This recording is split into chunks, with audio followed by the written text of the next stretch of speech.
Welcome to our channel. నేను యజ్ఞమూర్తి. ఇప్పుడు మన ముందు శేఖర్ భాష ఉన్నారు. సో ఈ మధ్య కాలంలో వార్తల్లో వ్యక్తిగా నిలిచారు ఆయన. రాజ్ తరుణ్ లావణ్య ఇష్యూ ఏదైతే ఉందో అందులో నిజాలు బయట పెట్టాలని చెప్పేసి ఎవరిది రైటు ఎవరిది ఒప్పు జనాలకు తెలియాలని చెప్పి ప్రజలకు తెలియాలని చెప్పేసి ఆయన ఒక ఉద్యమంలాగా మీడియాతోటి అనేక చర్చల్లో పాల్గొంటూ వచ్చారు. అనేక విషయాల్ని అంటే మీడియాలో ఇప్పటిదాకా రానటువంటి కొన్ని అంశాలను కూడా ఆయన బయటపెట్టారు.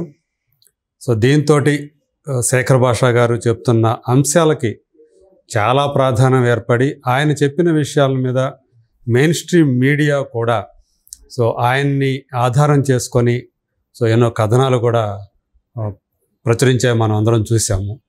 సో ఆయనకు సంబంధించి ఇప్పుడు ఒక విషయం అంతా చక్కలు కొడుతూ ఉంది. ఆయన బిగ్ బాస్కి వెళుతున్నారని చెప్పేసి. సో ఎనీహౌ శేఖర్ భాష ఒక యాంకర్గా ఇప్పుడు దాకా ఏదైతే ఆయన ఒక గుడ్ విల్ సంపాదించుకున్నారో సో దానికి సంబంధించి ఆయనకు వచ్చినటువంటి లాభం ఏంటి నష్టం ఏంటి, సో ఇప్పుడు బిగ్ బాస్కి ఆయన ఒకవేళ వెళుతూ ఉంటే సో అక్కడ ఆయన ఏం చేయబోతారు, సో ఈ విషయాలను కూడా మనం ఆయనతో మాట్లాడుకుందాం. హాయ్ శేఖర్. నమస్తే. కంగ్రాచులేషన్స్ అండి. అప్పుడే మీరేదో బిగ్ బాస్కి వెళ్తున్నారని చెప్పి మేము వార్తలు వింటూ ఉన్నాము. వార్తలే వెళ్తే మంచిదే, వస్తే నేను వింటున్నాను అలాంటి వార్తలు. సో ఏదైతే మీకు ఇప్పుడు దాకా మీరు చేసిన దానికి మీ చుట్టూ క్రియేట్ అయిన బజ్ ఏదైతే ఉందో బహుశా దాని గురించే మీకు ఏమైనా పిలుపు వచ్చిందని చెప్పేసి మేము అనుకుంటున్నాము, ఎక్స్పెక్ట్ చేస్తున్నాం. సో ఏదేమైనా ఇప్పటి వరకు మీరు ఏదైతే మీడియా ముందుకు వచ్చి గత 40-45 రోజులుగా మీరు దాని ఏమంటారు ఒక యోధుడిలాగా చేస్తూ వచ్చారో అంటే చట్టాల్లో ఉన్నటువంటి కొన్ని లొసుగుల్ని ఆధారం చేసుకొని కొంతమంది వాటిని ఎట్లా మిస్యూజ్ చేస్తున్నారనే దాని గురించి మీరు ఒక పోరాటం చేస్తూ వచ్చారు. ఈ 45 రోజులుగా మీరు ఏదైతే చేస్తూ వస్తున్నారో దీనివల్ల మీకు లాభం చేకూరిందంటారా నష్టం చేకూరిందంటారా? కొన్ని విషయాలు చేసేటప్పుడు అది లాభమా నష్టమా అని ఆలోచించకుండా మంచిగా చేయడానికి మాత్రమే ఆలోచించాలి. ఓకే. సో చాలాసార్లు మనం దీంట్లోనే కన్ఫ్యూజ్ అవుతున్నాం. ఏదైనా పని చేసేటప్పుడు మంచిగా చేయడా అనేది ఆలోచించాలి. దాంట్లో మంచి అనుకున్నప్పుడు లాభం ఉన్నా నష్టం ఉన్నా దుఃఖేయాలి. సో నేను అదే ఆస్పెక్ట్లో చూసే మంచిగా చేయడానికి మంచి వెళ్దాం. అది నన్ను మేబీ నేను జైల్లో పోవడానికి కూడా సిద్ధం అని చెప్పాను అప్పట్లో, మీకు గుర్తుండే ఉంటుంది. అదే దేనికైనా రెడీ, నేను తెగించాను దీనికోసం పోరాడతా ఖచ్చితంగా అని చెప్పి డిసైడ్ చేసుకుని వచ్చాను. సో అన్నీ జరిగినాయి, మన మీద కేసులు పెట్టారు, దాడులు జరిగినాయి, మీరు చెప్పు దెబ్బలు కూడా తినాల్సి వచ్చింది, భౌతిక దాడులకు గురయ్యారు. సో అది లాభం నష్టం అని బేరీ చేసుకునే ఇది నేను ఎప్పుడు ఆలోచన. బట్ నేను మంచి చేస్తున్నానని అదే నన్ను ముందుకు తీసుకెళ్తాను. అంటే సాధారణంగా మనకి ఎదురైన వ్యక్తిగతంగా మనకి ఎదురైనటువంటి ఏమైనా కనుక అనుభవాలు కానివ్వండి, లేదా ఇబ్బందులు కానివ్వండి, లేదా ఏవైనా సరే, అంటే మీరు కొంతమంది ఒకరిద్దరు ఆడవాళ్ళ ద్వారా ఇబ్బందులు ఎదుర్కొన్నారని చెప్పారు కదా, అలాంటి ఒకవేళ పర్సనల్ ఎక్స్పీరియన్స్ తోటి ఎవరన్నా ఫైట్ చేయటం అవన్నీ జరుగుతుంది, కానీ మీరు వేరొక ఇండివిజువల్ ఫీల్ అయ్యాను. సో దాంట్లోకి వెళ్ళి వాళ్ళు అక్కడ జరుగుతున్నటువంటి ఆ ఇద్దరి మధ్య జరుగుతున్న దాంట్లోకి మీరు వచ్చి నిజాలు చెప్పాలని చెప్పేసి మీరు ఏదైతే అనుకున్నారో అసలు అది అనుకోవటం వెనక నిజంగా స్వార్థం ఉందని చెప్పేసి కొంతమంది అనేవాళ్ళకి మీరు ఇచ్చే సమాధానం ఏంటి? స్వార్థం అనేది ఏం లేదండి. ఒక్క మనిషి ఉంటే చాలు. ఏది చట్టాలని చెప్పి పోలీసులని చెప్పి భయపెట్టి ఏదో రకంగా మగాళ్ళ దగ్గర డబ్బులు గుంజాలి అనే ఒక్క మనిషి కనీసం 10-20 మంది మగాళ్ళ జీవితాలు నాగం చేస్తుంది. సో అలా ఇప్పుడు ఇలా ఇబ్బంది పడిన నేను ఏదైతే ఉన్నానో నాకన్నా ముందు ఇలా చాలా మంది ఇబ్బంది పెట్టిన దాఖలాలున్నాయి. సో ఒకళ్ళు కాదు, బాధితుల సంఘమే ఉంది ఒక్కొక్కరికి. ఓకే. ఈవిడ విషయం తీసుకున్నా కూడా మస్తాన్ సాయి, షరీఫ్, ఇంకా ఈ లిస్ట్ పోతూనే ఉంది అంటే రాస్తారు. సో ఇది ఆపాలి, ఆపకపోతే ఇలా వీళ్ళని వదిలేస్తే ఇంకొక 10 మంది రేపు Okay. అగ్నిమూర్తి గారు కూడా బలైపోవచ్చు. ఉమ్, సో వాళ్ళకి చిన్న పెద్ద ముసలి ముతక ఏ తారతమ్యాలు ఏం ఉండవు. పైసామే పరమాత్మ ఉందా, ఓకే వీడిని ఏదో రకంగా ఇరికిద్దాం, డబుల్ డిమాండ్ చేద్దాం, ఉమ్, ఇదే పని. ఓకే. సో దీనికోసం ఖచ్చితంగా చేయాల్సిన అవసరం ఉంది.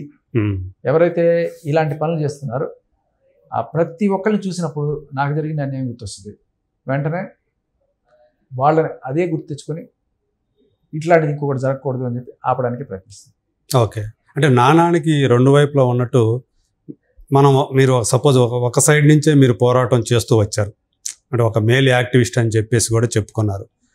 ఎవరైతే కొంతమంది మగవాళ్ళని మోసం చేసే ఆడవాళ్ళు ఎవరైతే ఉన్నారో అక్కడ మోసపోతున్న మగవాళ్ళ తరపున మీరు వాళ్ళ తరపున వకాలతో పుచ్చుకున్నట్టుగా ఎంత కూడా చేస్తూ వచ్చారు కదా.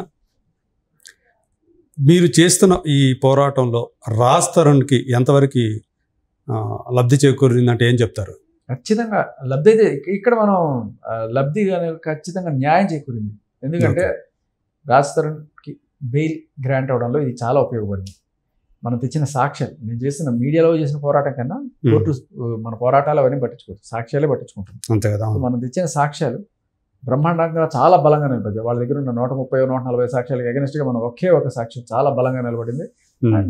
వెంటనే ఇమ్మీడియట్గా బెయిల్ వచ్చేసింది. ఓకే. అది బెయిల్ వచ్చిన తీరును కూడా మనం మాట్లాడుకున్నాం ఆ రోజు. అదే బెయిల్ మామూలుగా ఎట్లా వస్తుంది, కానీ అసలు ఇది కేసే లేదు, తప్పుడు కేసు అని చెప్పి వాళ్ళు కూడా ఫీల్ అయిన కామెంట్స్ కూడా మనం చూసాం. ఓకే. సో ఇది నిలబడేది కూడా కాదు. Once it comes to the court, hearing వచ్చినప్పుడు ఖచ్చితంగా కోర్టు కూడా వస్తుంది. ఓకే. రాజ్ తరుణ్కి మంచి రోజులు వచ్చాయని చెప్పేసి మనం ఆశించవచ్చా? మంచి రోజులు వచ్చాయని చెప్పుకోవచ్చు. ఎందుకంటే కొన్నిసార్లు ఇలాంటి నెగిటివ్ పబ్లిసిటీ ఏదో అనుకుంటాం కదా, మరి స్టార్ట్ అయ్యింది నెగిటివ్ పబ్లిసిటీతోనే, బట్ అది మొత్తం పాజిటివ్గా మారిపోయింది, యూటర్న్ అయిపోయింది. ఓకే. సో ఏదైనా పబ్లిసిటీ వచ్చింది, దానివల్ల తన వరుస పెట్టి 2 సినిమాలు, ఇప్పుడు ఇంకో సినిమా అన్నీ కూడా రాబోతున్నాయి. And they are doing good. ఇప్పుడు ఈ రాబోతున్న సినిమా కూడా మంచి ఎక్స్పెక్టేషన్స్ ఉంది. సెప్టెంబర్ 7th అతని సినిమా, కొత్త సినిమా రాబోతూ ఉంది. సో అతను అంటే ఒక రకంగా చెప్పాలంటే ఈ టైంలో అతను కొద్ది రోజులుగా 2 నెలల నుంచి ఒక రకమైన ట్రామాలోకి వెళ్ళినట్టుగా అనిపిస్తూ ఉంది.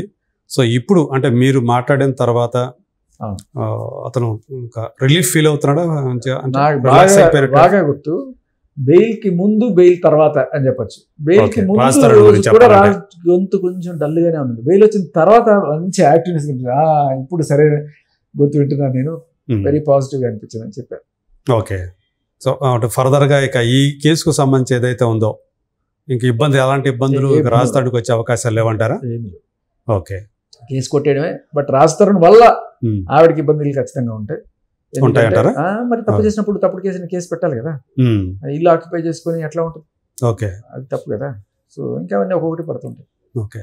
సో మీరు ఒక మేల్ యాక్టివిస్ట్ ఇవన్నీ చేశారు కదా, బట్ మనం చూసుకుంటే ఎంటర్టైన్మెంట్ ఇండస్ట్రీలో మగవాళ్ళ వల్ల లైంగిక వేధింపులు గురవుతున్న ఆడవాళ్ళు అనేది ఒక పెద్ద టాపిక్గా ఉంటూ వస్తుంది. ఇప్పుడు లేటెస్ట్గా మనకు ఒక డెవలప్మెంట్ ఏదైతే ఉందో, మలయాళ ఫిల్మ్ ఇండస్ట్రీకి సంబంధించి జస్టిస్ హేమ కమిటీ ఇచ్చిన రిపోర్ట్ ఏదైతే ఉందో అది బయటకు వచ్చిన తర్వాత అనేక మంది తారలు, యాక్టర్లు అనేవాళ్ళు, వాళ్ళందరూ కూడా మేల్ ఆర్టిస్టులు కానివ్వండి, డైరెక్టర్లు, ప్రొడ్యూసర్లు, సో వాళ్ళు తమ పట్ల ప్రవర్తించిన తీరును కానీ తను ఎలా వాళ్ళ వల్ల అబ్యూజ్కి గురయ్యాము అనేది బయటకు వస్తుంది కదా, చాలామంది చెప్తూ ఉన్నారు. ఆఖరికి ఎట్లా అయిపోయిందంటే మోహన్ లాల్తో సహా మొత్తం అమ్మ అనే association of Malayalam movie artist అని ఏదైతే ఉందో మొత్తం డిజాల్వ్ అయ్యే పరిస్థితికి వచ్చింది. 17 మెంబర్స్ ఉన్నట్టు ఆఫీస్ బేరర్స్ ఉన్నటువంటి అది. సో మోహన్ లాల్ కూడా రిజైన్ చేసేసారు ప్రెసిడెంట్. సో ఇంత అంటే ఒక రకంగా చెప్పాలంటే అతలాకుతలం అయిపోతుంది ఇవాళ మలయాళం ఫిల్మ్ ఇండస్ట్రీ. దీన్ని ఎలా చూస్తారు మీరు ఒక మేల్ యాక్టివిస్ట్ కోణంలో చూసినప్పుడు? నాకు ఇంకా పూర్వపరాలు మొత్తం తెలియదండి. ఒకసారి చూసిన తర్వాత మాత్రం నేను కామెంట్ చేయగలను. ఇక్కడ ఏం జరిగింది, ఎంతమంది చేశారు, వాళ్ళు సడన్గా ఎందుకు బయటకు వచ్చి ఇవాళ చెప్పడం జరుగుతుంది, ఇవన్నీ కూడా అంటే యాక్చువల్గా అది ఎప్పుడో 2017లోనే బయటికి రావాల్సింది ఆ రిపోర్టు. ఇప్పటికి అంటే కోర్టు కొన్ని కేసుల వల్ల ఇప్పటికి బయటకు వచ్చింది అంటున్నారు. అందులో ప్రముఖంగా ఇది బయటకు వచ్చిన వెంటనే సిద్దిక్ అనే ఒక పేరు పొందినటువంటి డైరెక్టరు, యాక్టర్ అతను. సిద్దిక్ మనందరికీ తెలుసు. సో చాలా సినిమాల్లో అతను కనిపించాడు అతను. సో అతను తన జనరల్ సెక్రటరీ పోస్ట్కి రిజైన్ చేసే పరిస్థితి వచ్చింది. సో ఆ తర్వాత వేరే వేరే ఆఫీస్ బేరల మీద కూడా అలాంటి ఎలిగేషన్స్ వచ్చాయి. సో ఇంత పెద్దది అంటే అది ఒక్క చోటే లేదు, ఫిలిం ఇండస్ట్రీలో అన్ని చోట్ల కూడా ఇలాంటి పరిస్థితి ఉంటుంది అని చెప్పేసి చెప్తూ ఉంటారు. సో అప్పుడు ఎలాంటి అంటే మీకు తెలిసే ఉంటుంది ఎంటర్టైన్మెంట్ ఇండస్ట్రీలో ఎలా ఉంటుంది ఏంటి అనేది మీకు తెలియని విషయం కాదు. నాకు నిజంగా తెలియదు చెప్పాలంటే, ఎందుకంటే నేనేదో ఆర్జింగ్ చేసుకొని మా ఇంటికి వెళ్ళిపోతాను. ఈ షూటింగ్లు అవన్నీ వేరే వారు మొత్తం. ఓకే, ఎప్పుడైనా జీవితంలో చేసింటే ఒక 2-3 రోజులు గెస్ట్ అపీరెన్స్ తప్ప ఇంకా ఇదేం లేదు. బట్ ఒకవేళ కనుక అలాంటివి ఉండుంటే అవి ఎలా జరిగినాయి అంటే కాస్టింగ్ కోచ్ అలాంటివి జరుగుతుందా? కాస్టింగ్ కోచ్ గురించి కాస్టింగ్ కోచ్ ఉంటుంది. ఈవెన్ ఒకవేళ వాళ్ళు అందులో చేస్తున్నప్పుడు కూడా డోర్ నాక్ చేయటం, మిడ్ నైట్ డోర్ నాక్ చేయటం, ఇబ్బందులు పెట్టడము, సరిగా అంటే అసభ్యకరంగా ప్రవర్తించడము, రమ్మని బలవంతాలు చేయటము, ఇలాంటివన్నీ ఉంటాయి. అంటే ఒక మీడియాలో పర్సన్గా అది నిజమైతే ఖచ్చితంగా మనందరం ఖండించాల్సిందే అండ్ దానికి అగైనెస్ట్ పోరాటం జరగాల్సిందే. కానీ ఒకసారి పూర్వపరాలు తెలుసుకున్నాకే మనం స్పందిస్తే బాగుంటుంది. ఓకే, సరే, మీకు అన్నీ తెలుస్తాయి అనుకుంటా. ఒకసారి మీరు దాంట్లోకి వెళ్తే తెలుసుకోవాలి. So coming to the point, నాకంతా ఇవే